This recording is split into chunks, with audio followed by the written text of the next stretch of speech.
Kia ora iwi and welcome to The Chew. Coming at you from Kāmuriwai here in Arrowtown. Arrowtown Dad tēnei. And today we have the bro Arn back. Kia ora bro. Kia ora bro. I've got to give myself a name. Yeah. What? Frisbee boy, something like that. The Mayor of Hanley's Farm. The Mayor, bro. There you go. The Mayor. How about we do that one? Yeah, that works. All right, so we're going to have another chat, another political chat, bro. Yep. So I'll hand over to you. What do you? How do you reckon we should start this chat off? Yeah, we were sort of talking about it before, right? So I don't know what have you seen that sort of what have you seen that's in the politics world that's been interesting to you? I've got one. Yeah. If you want to start. Let's do it. This is the goss. Let's start with a goss we'll session. Call it the goss, yeah. So did you see the kōrero from Nicola Willis and her trying to talk about the cost of living pressures for a solo mum in South Auckland? Yeah, put less stuff in your boot. Yeah, put less stuff in your boot. Yeah. But yeah, talking about how she's got very clear in her mind the solo mum from South Auckland. Oh. I mean, do you reckon she's ever met a solo mum from South Auckland? She's as out of touch as most of the right, the parties on the right. They've all been brought up with silver spoons. They just think anyone who's on a benefit is not trying hard enough. It's the classic the stereotypes that they enforce on low income people. Yeah, I mean, it's an interesting one because she in particular, there's not much nice that I can say about the current National Party, but I sort of looked at it like she's the first wahine finance minister, first female finance minister. You sure? I'm pretty sure. Oh, no, Ruth Richardson. Ruth Richardson, yeah. But yeah, anyway, for a long time, right? Yeah. And so, usually the wahine are pretty good with the old dollars and cents and whatnot, or at least, for me, I always felt like they've got their finger on the pulse as far as what families need. That was my assumption, right? And yeah, that kōrero the other day was pretty out the gate. It was out the gate, bro. Yeah. Hey, here's a question for you around this whole managing a country's finances. Would you say business people are the best people to lead the finances of a country?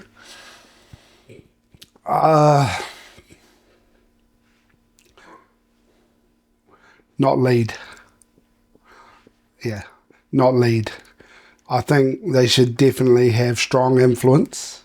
They should definitely give strong advice. And that advice and that influence should be just more than one side of the ledger. Yeah. But the decision maker, if you're making a decision based purely on dollars and cents, that's not what democracy is. Yeah, I agree. I think it's a terrible idea to let business people run the finances of a country. My reasoning is that if you look at how successful businesses, publicly listed businesses maybe, look at how they operate. How do they operate? How can I get the best bang for my buck for my company? Yeah, for my company or my shareholders, right? Yeah.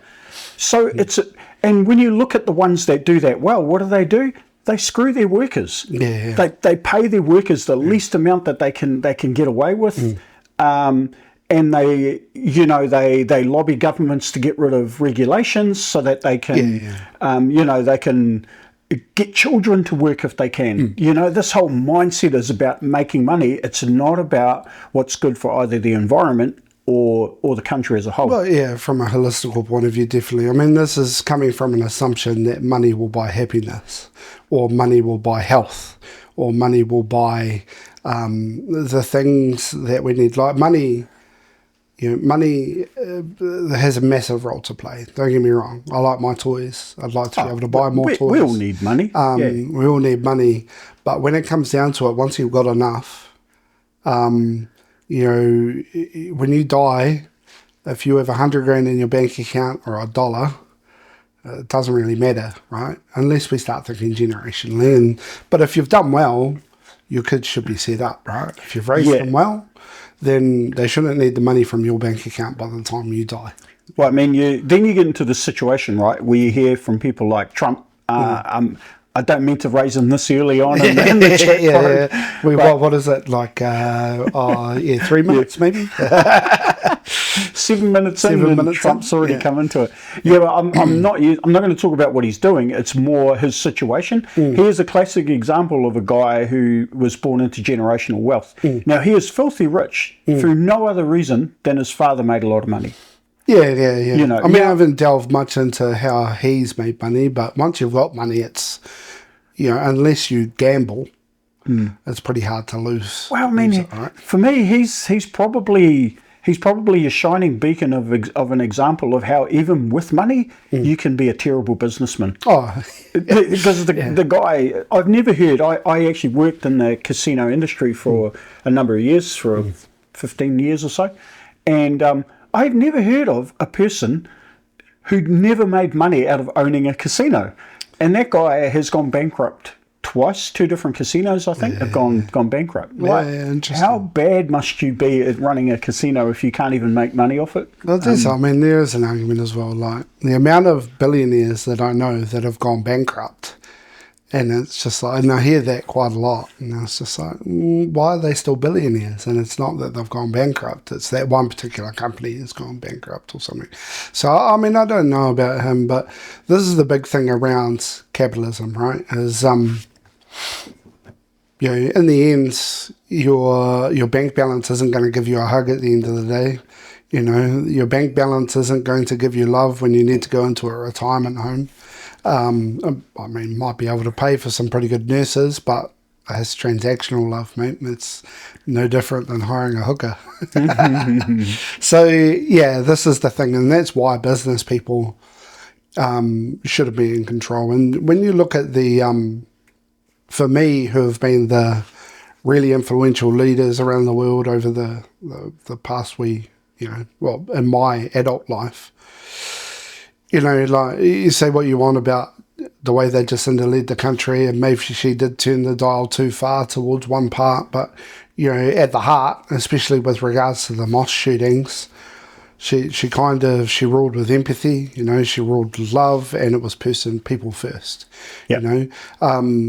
You know, I've got friends that have arguments on one side of the coin and the other side of the coin when it came to her handling of COVID, and, you know, they might be right, you know, but one of them might be right, one of them might be wrong, but in the end, for me, you know, I mean, you look at the thing with the war at the moment, the war at the moment is probably as close to the COVID crisis that this government is dealing with, right? It's the biggest thing that's happened to them and is going to happen in COVID. So I would say that our government's handling this war pretty poorly at the moment. They're on the screen, they're sitting there going, you know, no, we're not going to run out of petrol, but, you know, maybe don't drive so far. Yeah, I'm not sure. I haven't ever kept that much abreast of what they're doing or not doing, to be honest. I know the only thing I've really seen is that, you know, they could do what Labor did through a lot of that, which was when the price of petrol went up massively. They took the tax off for a while, just to ease the burden on families, right? And that was great. And then, you know, people on the right don't give her credit for that. They're like, you know, she's a... I can see the argument against that because, I mean, I read into that a little bit, and I saw the stat that households use less than 30% of New Zealand's petrol or gas, and the actual people that use the most are obviously trucking, shipping, decent amount of... So the biggest users of diesel in the country are building owners. So the people that own big commercial buildings, because they use diesel to heat them.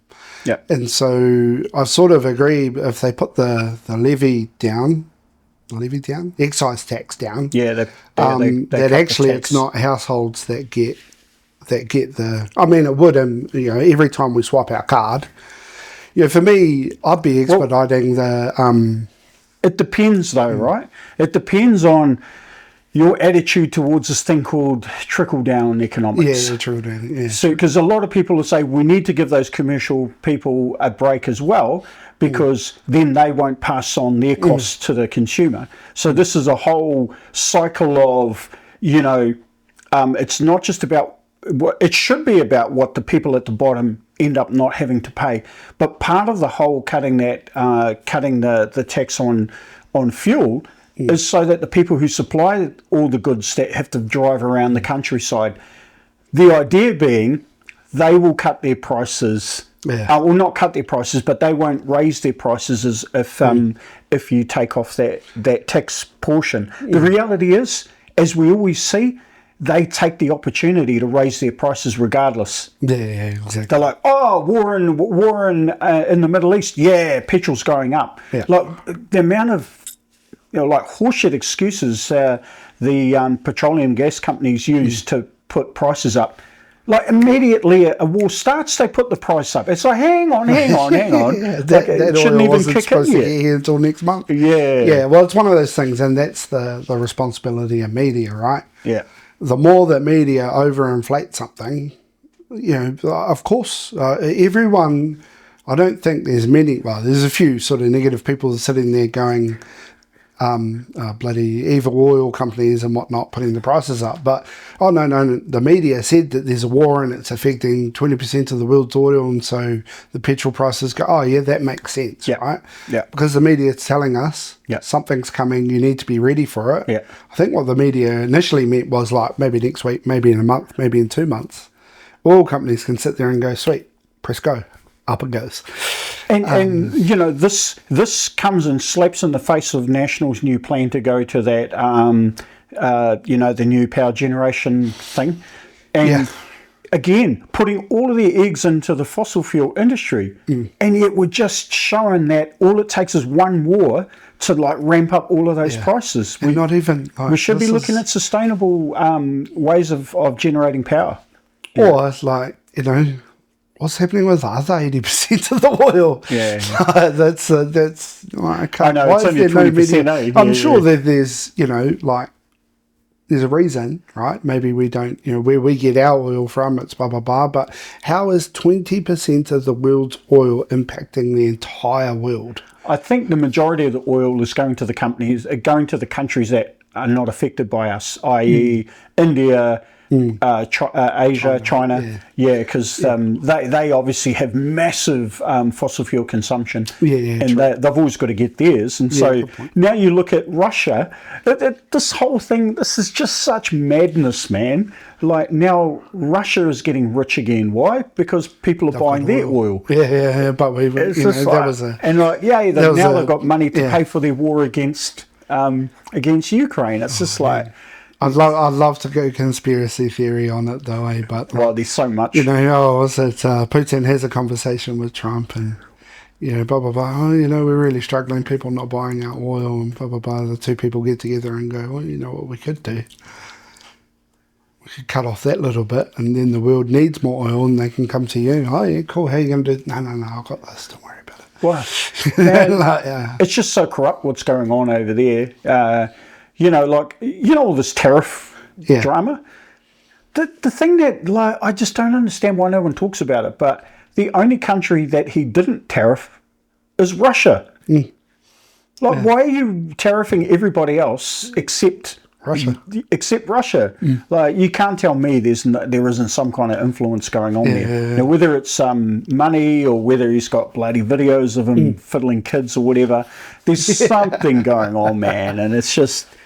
Anyway, this is about New Zealand politics, bro. New Zealand politics, just to finish that one off, someone told me a bit of a life hack at the moment. If you've ever wanted to go to Disneyland, now's the time to do it because it's the cheapest time it's ever been to fly to America. Why would you want to go to America, man? You'd never get me near that place. Or us, bro. I got kids, mate. I go to Disneyland. Nah, they go, you're Mexican. Fucking get in that jail, boy. You're an overstay. Anyway. You're like, no, I'm from New Zealand. Yeah, New Zealand, New Mexico. Get in that jail. Nah, you'd never get me there, bro. Anyway, bro, New Zealand politics, Yeah. not much going on. Obviously, a little bit of drama around positioning and whatnot, but polls. Just for a really quick discussion. We've already chatted about this, bro. But what are your feelings about old Hipkins getting dragged into, or his family life getting dragged into the whole stuff? Like I don't know what's going on there, but you know, when you have a bad breakup or something like that, and I'm not saying it's clearly a bad breakup. But, you know, you try and hit the other person where it hurts the most, and he's a public figure, right? So that's the risk that he's taken by being a public figure, that, you know, you got to tread carefully, because your enemies can really damage you overnight, and he's definitely taken a hit. Do you think that whole situation has any place in the public interest at all? No. Yeah, I agree. Not in an election year. Yeah, I mean, I don't know the details, but two things. One is apparently the things that she talked about, or the accusations that were made, were from some time ago, which tells me, right, it's in the same year as an election. I can't not connect those two things together to make it a political thing. Yeah, exactly. And the second part is I heard that there was nothing criminal in any of the behaviour or any of the accusations. So again, I'm like, well, if they haven't broken the law, why is it anybody's business? Yeah, if he's just been a dickhead, I'm sure most of the people that are in Parliament have been a dickhead at some point in time. So, this is not me trying to, if he, you know, I haven't read all of the accusations, but if he has been the person that she's accusing him to be, I can see why people would get upset about it. But, you know, it comes right on the back of Labour's best ever poll, right before the next poll is due to come out, like 3 days beforehand, and all of a sudden something like that comes out. It just shows. You can't help but connect the dots, right? And I'm not trying to sort of blame the National Party or ACT or whatever, but it's there's some dark arts. You that mean goes New on. Zealand First? Because that's who she worked for. Oh, really? Yeah. But there's some dark arts that goes on in and around behind the scenes with those lobbyists, like the publicists, the lobbyists. They are some dark people. Yeah. You know, they would sell their mother to get a vote. Yeah. You know. Yeah, so my personal opinion on any of that kind of stuff, if it hasn't raised to the level of breaking the law, nobody's business. Like, I don't care. And that's why I think he's probably not resigned, right? Because he hasn't broken the law. He hasn't actually done anything wrong. Yeah, well, legally he hasn't done anything wrong. Legally. Yeah. And morally is up for people, it's up for him to decide. Everyone's moral lines are different, but I'm not excusing what he did, because I have no idea what he did, to be honest. Yeah, I mean, imagine if you were running for Prime Minister. Anyone come up and say anything about you? It's one of the reasons I would never get into local politics, bro. Who knows what stuff people are going to drag up about what you did when you were 20, Oh, 100%. That's why I don't take those genealogy.com bloody tests. Some stray kids out there, bro. Just, no. Too much respects. Yeah. All right, so what's our... Is that the gossip? Is that the political gossip? The gossip over, and then I sort of thought what we could do, because we kind of get stuck into a few of these people, right? So I thought we would try and be a little bit more, be a little bit more balanced. And what I thought we could do is go through the parties. Right. And between us, both of us are going to have a go. Mm-hmm. We've got to say something nice or something we like about a party. Yeah. And then something we don't like. As in what's their biggest fault. Okay. So keen to do that? Yeah, let's do it. We'll start at the top, shall we? So Big Blue. National? National, yep. Yeah, all right. We go Nice first? Nice first, yeah, sure. I'll let you go first Yeah, because okay, sweet. I'm You're still gonna trying have a to think of something, to be honest. Okay, yeah. So national Tama Pōtaka is one of the most intelligent people I've ever met. I've had a lot of... So what's he doing in National then? Tama, get out of it. in the conversations that I've been a part of, he's been down here quite a bit.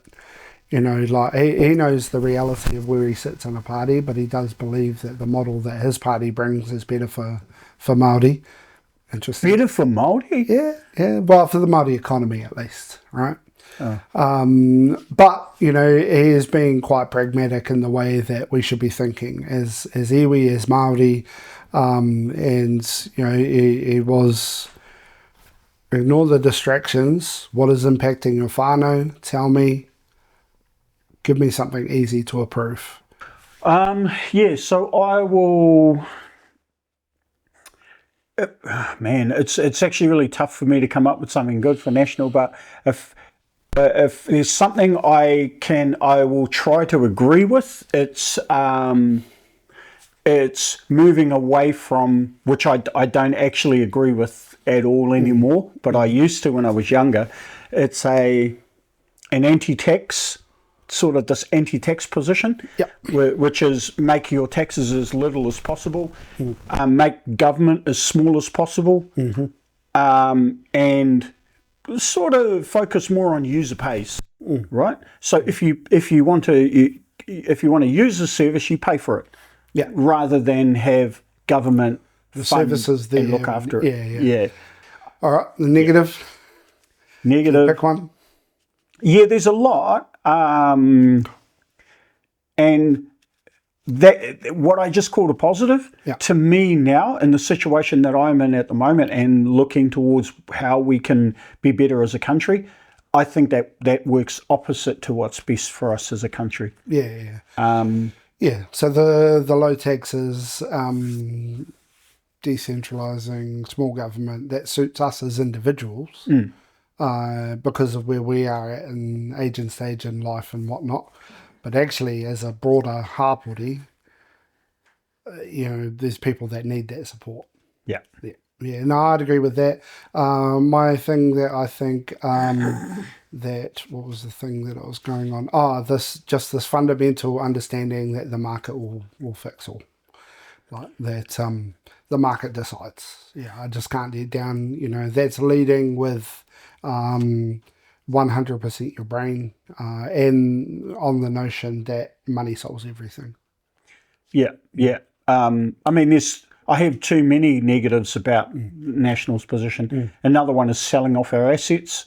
You know, making their reasoning for a lot of it is the mismanagement that happens, i.e. they don't have the right people to manage these state-owned assets. So sometimes I can agree with that, but I mean, even if that's true, it is no longer within our country's asset base. Once we sell it, then that thing now belongs to some external party. It used to belong to the whole country.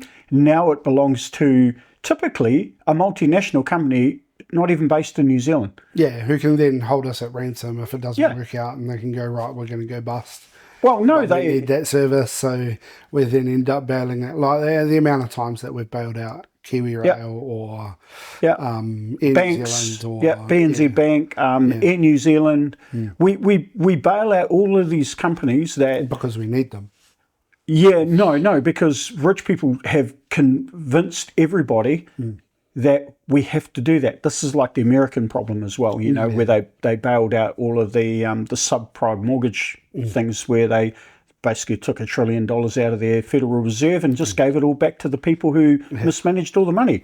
Like we have this habit of letting the same people who crash economies, we give them all the money back to do it all over again. Yeah, exactly. You know, so... all right. Should we stay with the right and go down the list, or should we try and pick ourselves back up? Wherever. From big to small. Let's go to red. Let's go to red. Red? We'll bounce back and forward. Yeah. Red. So, good. I'll start with the good for red. From my point of view, they have a good candidate for Te Taitonga. Getting down to individuals. Going through the top.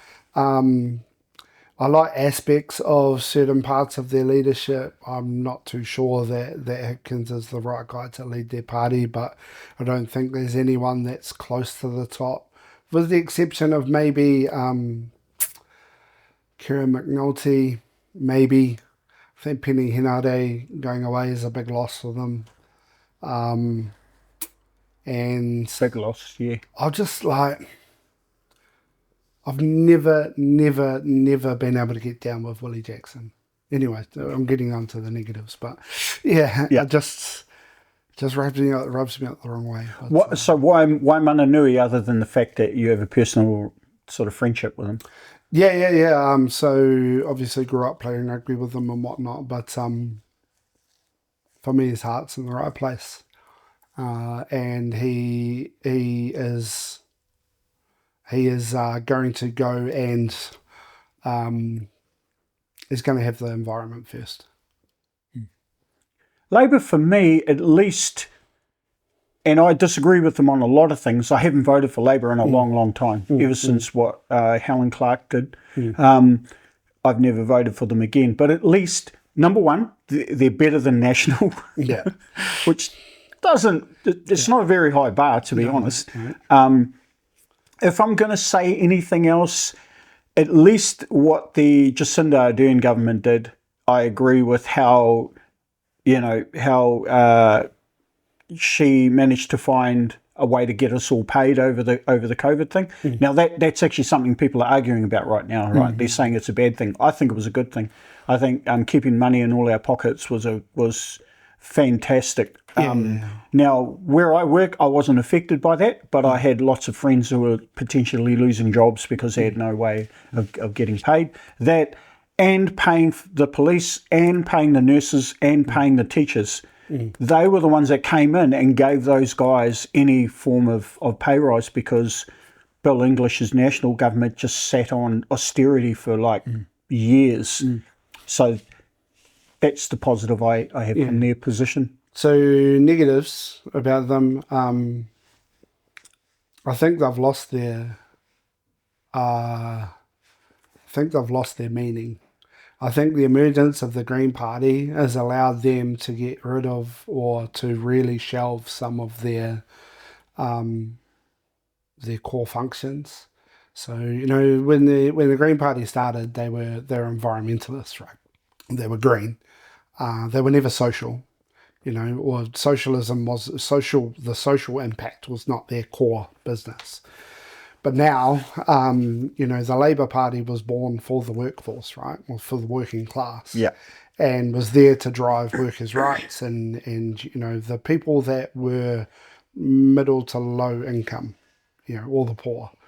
And I think they've lost their way. They are not for that. They're not for the environment. They're not for the poor. They're not for the average New Zealander, so to speak. So that's my negative one. Well, we're 100% in sync with that one, bro. That is exactly my main reason why I don't like the Labour Party anymore. They used to be very union-focused, worker-focused, and they would go out and they would picket and they would, fight for workers' rights. And I find they've moved way further to the right now, and they're too commercially focused. So they sold off just as many state homes as national. That's despicable, man. So I have exactly the same viewpoint as well. Yep. Sweet. All right. Who was the next best? It was the Greens that were the next highest. Greens? Greens? Yeah, sure. Good thing about the Greens? Well, I feel bad for them, because what I feel like they are not a one-trick pony. In other words, they are no longer just an environment-focused party. But because of their name, everyone they've been tarred with the brush of being only an environmentally focused party. But really, I agree with you 100%. They've taken on more left side. Yeah, they've taken on what Labour used to be, which is fighting for workers' rights, fighting for Indigenous rights. There's a lot of very loud Māori voice within that party now. women's rights. So they're pushing all of the stuff that I think the True Labour Party used to stand for, while also being very climate change focused as well, which I think is really important. If you look at everything that's going on in the climate at the moment, like, why are we not being more climate change focused? My positive about the Green Party is the new people that are coming through. Well, they've got some pretty interesting people coming through. Tania Waikato is going to be running against Rawiri. Not sure she beats him, but she'll be potentially a list candidate. So the new people that are coming through are pretty sharp. Chloe has her good moments and her bad moments. I think she's on balance. She's Marama. I think her health issues over the last couple of years have really hit her, because she used to be a lot stronger and a lot louder. And I think she maybe leans on Chloe a little bit. To be a little bit more fiery. So no, look, that's pretty good. Negatives of the Green Party? They can be a little bit polarizing with their messaging. So because they're trying to make traction in what appears to be a two-party sort of country, they've got to get a little bit flamboyant with their language sometimes, and sometimes that messaging can come across as pretty extremist. So my negative for them is that they have some kaupapa that's distracting. It's distracting, and they give the right wing ammo by doing that.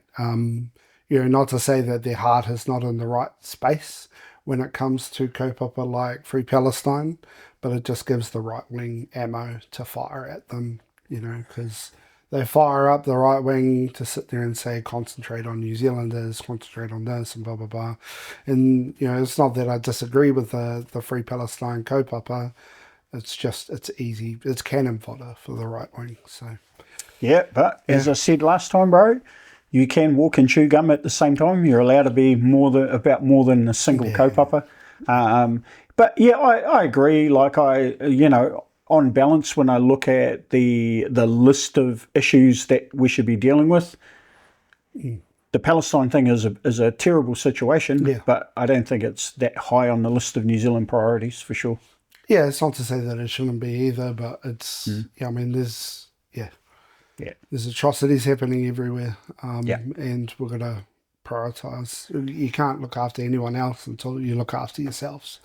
And, from a Māori point of view, we are in a fight. So, anyway, our favourites, the yellows. The yellows, the blue and yellow. Egg Party. You've got to say something nice about them, bro. I've got plenty of nice things. I can always find nice things to say. Nice thing to say about the Egg Party, their strategy on messaging, top drawer messaging. The constant messaging of, aren't we all just New Zealanders? Like, shouldn't we all be treated fairly? As an attack mechanism, as a mechanism to attack Te Tiriti, I think it's a great strategy. I think it's wrong. I think it's effective. Yeah, but it's effective for people who want it to be effective. For people who are like not anti-Māori, but don't believe in giving too much credence to that side of a political discussion, the easy way to shut it down is to say, well, aren't we just New Zealanders? Don't we all deserve fair treatment? Yeah. That messaging, the strategy of their messaging is great. What I like about the Egg Party is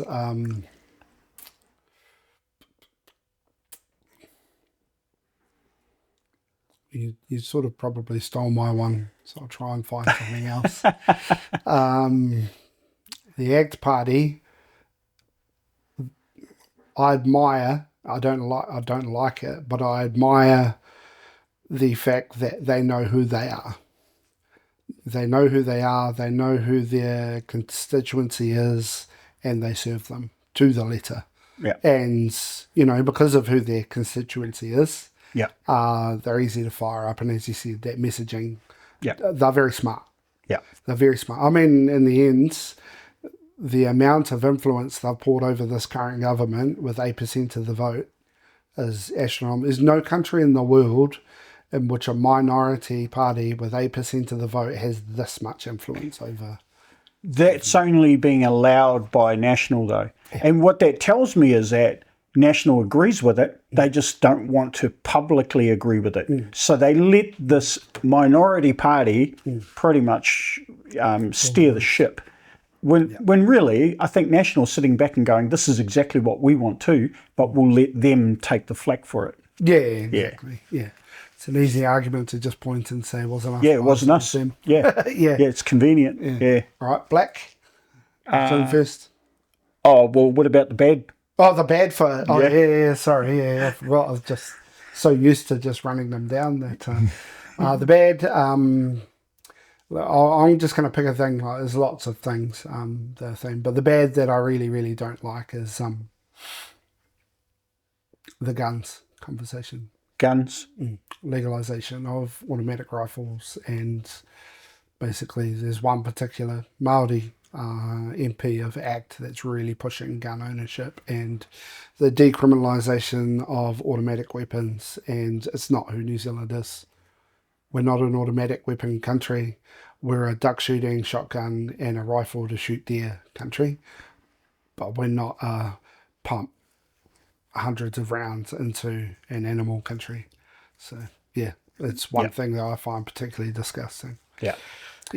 Well, the negative for me is really obvious, and it's their attempts to delegitimise Māori and the tiriti. So they're not saying that Māori shouldn't exist as a people, but they're saying that Māori shouldn't have exclusive rights that we they preach assimilation. Yeah, that we have that we agree to with the tiriti. They basically they understand that the tiriti is the only mechanism that we have that we can hold governments to account. So their attack is on that thing. It's hence the principle. What is it? The Treaty Principles Bill. Which got thrown out. But if they get back in the end, they'll run it again. Yeah, they're going to keep trying. They're going to keep trying. And it is. It's that rhetoric. It's that constant rhetoric. And Māori are, and it's 2 years now, just getting it bang, bang, bang, bang, and eventually it just wears you down, right? Yeah. So yeah. I mean, it's never going to wear Māori down. We've been fighting this fight for generations, and we just keep handing it on to the next generation to fight. Does the ACT Party and David Seymour have generations and generations of people to keep fighting his fight? Yeah. Don't know. I mean, it's an interesting one because, like, for me, like, I'm the only one at our organisation that has Māori in our job title, and there's probably not a week at the moment where I don't come home and go, I just want a white person's job, you know, like, and that's the impact that it's having. Like me. Yeah. I'm not good enough with computers to do what you do, bro. But it's the impact. That's the impact that it's having on people. It's you know, it's just the coming home and, you know, I don't want to be Māori anymore sort of reaction. Well, I have a bit of a different attitude to that, and it's because a little bit older, to be fair, but I felt that hopelessness when I was younger, but what I've noticed, especially through the Kohanga Reo movement, and the strength and how kura kaupapa has sort of gotten bigger and bigger as well. So the younger generations that are coming through in large numbers who are politically sort of, I'm not going to say politically savvy, but they're politically aware enough to know that there's a fight that we have to fight, and not a physical fight. This is like a fight through the courts mainly, but it heartens me to know that we have generations that are coming through that know they have to then pick up the mantle and carry it forward. When I was younger, it didn't appear to be many of our generation doing that, because my generation, the majority of us, were not being encouraged to do that at all. We fell into that trap of thinking we need to go and get a job in a regular world, you know, leave that Māori stuff behind. Yeah, so we needed to carve our path in the world. So whereas Māori culture has been valued a lot more than when I was a child. So yeah, I'm a bit optimistic, but I don't think it's going to happen in my lifetime. I think it's going to be a couple of generations away. All right, on to black. Righty, what do they do well? Well, they do well. I'm going to say they're almost the opposite to ACT, in that ACT knows who their base is. The New Zealand First Party, they will change everything they stand for if it means getting Winston back into the parliament. If they feel that there's an avenue towards getting votes, because they've gone from being pro-Māori supporters to anti-Māori supporters, and that's just one example. I think they will forever hold on to the old vote, the old people vote, but yeah, they've moved away from the pro-Māori when they won all the Māori seats back in the day. Yeah, true. Yeah, and now they've moved to an anti-Māori. They've gone to the complete polar opposite position of getting rid of the Māori seats.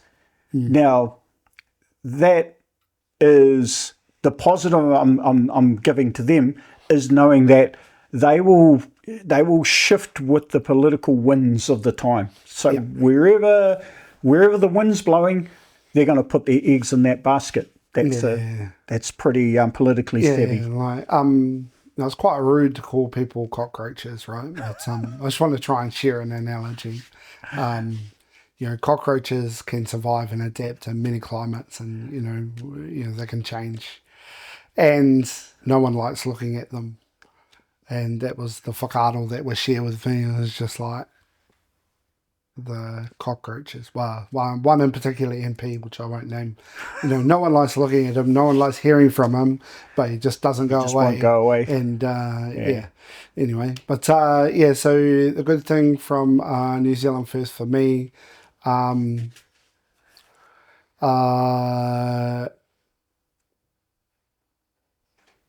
they do. There has been some good outcomes for certain iwi under New Zealand First, shifting a lot of the business from Auckland, Port of Auckland to Whangarei. I think massively impacted. That was during a Labour government, but they've continued to push for Northland, Toi Tokedo, and when we've had heaps of weather events up there, and they're the ones that do push to get some money into those regions to help them rebuild, to the detriment of Tairāwhiti, right? Like, Tairāwhiti just gets slammed and takes months and years for them to get any road workers in there, but Northland have them the next week because of how close they are to Auckland and whatnot. But, yeah. I mean, that's fair enough. We are remote. We're in the middle of nowhere. It's hard to get cost-effective support for anything in Gizzy. Yeah. All right, so there's black. Now we've done green. Okay, so those are the 5 ones that are in power. How about Te Pāti Māori? Yeah, Te Pāti Māori. There we go. Yeah. We talked about them last time. What's a good thing about them?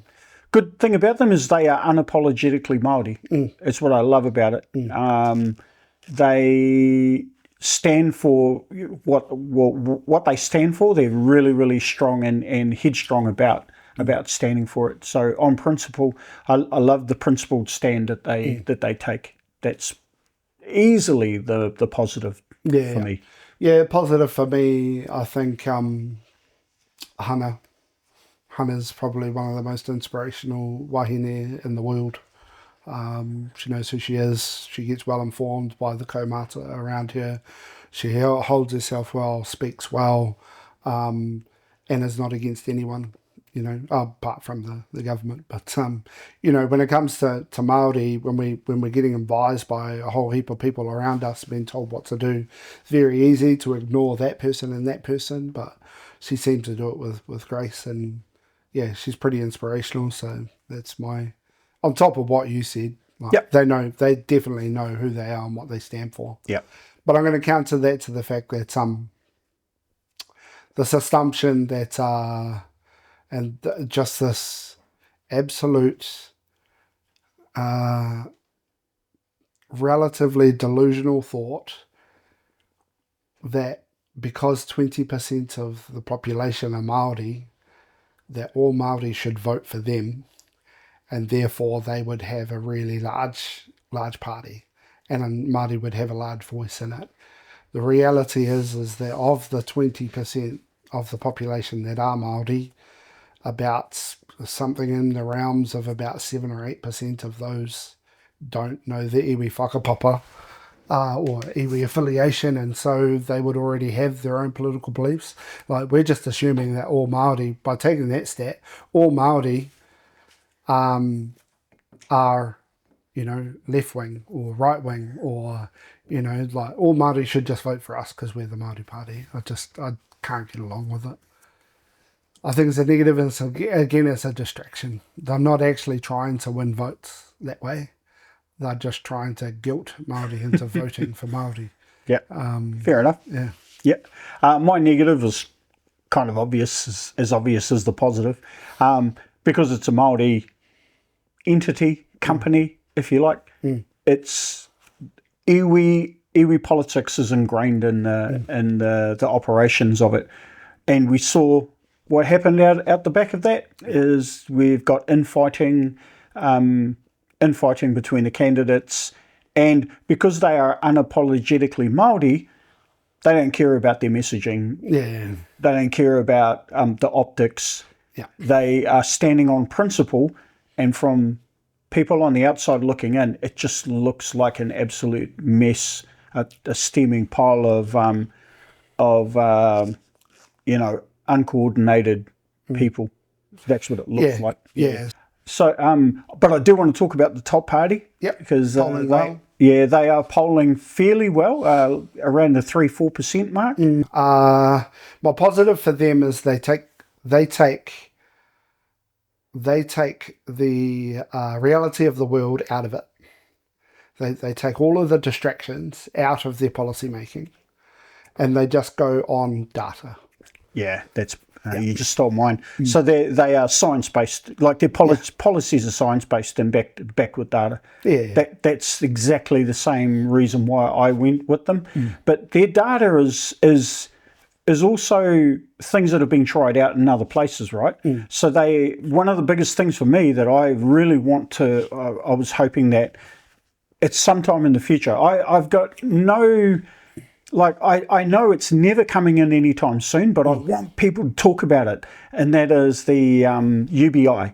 I want people to consider, what the hell is this thing called a UBI? Yeah. The more we talk about it, the more that's going to get a chance to come in. I'm thinking 10, 15, 20 years down the track it might. Right now, nah, because nobody has the stomach for what it is. UBI has been tested overseas in many places, has been a huge success every time it's been trialled, every single time. But people keep thinking it's this, we're paying lazy people to sit at home. I just wish people would stop coming up with these anecdotes that they think they know is true. I mean, 100%. I'm a massive advocate for UBI. Yeah. And universal basic income. No tax system. Everybody gets money. For everyone. Yeah. But I mean, the science around it is great, and we're the right size country to try and bring it in. We would have been perfect. You know, and I don't know what the mechanism is, but Kiwi are really anti someone having more than what they get. You know, it's I think that's human nature. This word of fairness, right? Like, I see it with my daughter and my son. You know, he gets this, that's not fair. She gets that, it's not that fair. Yeah, it's just human nature. Yeah. Yeah, so, but man, like the science around a UBI and bringing it in, and, you know, the science that rich people will take that money and invest it, thus generating more income for them, that's positive. That the poorer people take that income, cover their basics, and then move towards, use their extra time that they now, you know, all of a sudden a supermarket job pays, you know, say $300 a week more because they've got that extra money to top them up. You know, we're not lazy people as New Zealanders. You know, it's not in us to just sit around on the couch all day. For some people, yeah, but they're already on the dole, right? So we're already paying them to sit at home on the dole. Exactly. So it's no different. Exactly. A negative about top? I think there isn't an appetite for a sciencey message. Like, people don't want to listen to logic and facts. Yeah, people are going to vote with emotion. Yeah. So it's a really big problem that people, all you have to do is do some dog whistle stuff and everyone will get emotionally outraged and then throw their support behind it. Yeah. Because it's like, how dare those Maoris get more money than me? You know, that's the dog whistle stuff that always works in politics. And I just don't think people are ready for a logical message and a fact-based message. Yeah, my negative is sort of similar and along those lines. I haven't really seen any strong messaging that supports equity. From like logic doesn't always support equity. It sort of kind of supports equality, which we know is the problem that we have at the moment. We're massively fixated on equality and everyone getting the same thing, i.e. no one wants a UBI because it's, you know... I don't think people understand what a UBI is. Yeah. But they have no idea what is this thing called UBI, and the messaging being so logical, it doesn't hit any emotional points. People go, yeah, that sounds boring, you know. Yeah, so sometimes the logic and the science and the data doesn't, you know, that might be a median line and it doesn't support, you know, the people that are on the extreme ends of those spectrums. Yep, so that's all the parties. That's all the parties we've got done. We said something nice. Yep. Yeah, good chat, man. So do you have any last words before we wrap up? Nah, just, you know, we need to keep reminding people that there's an election this year. We'll hammer that home this year and we'll keep talking about it. It's a good way to unload. So, yeah, get out and vote, people. Well, that's us for this chat. If you enjoyed that, then pop us a like down there. Remember to subscribe to the channel and we'll see you next time on The Chew. Mā te wā.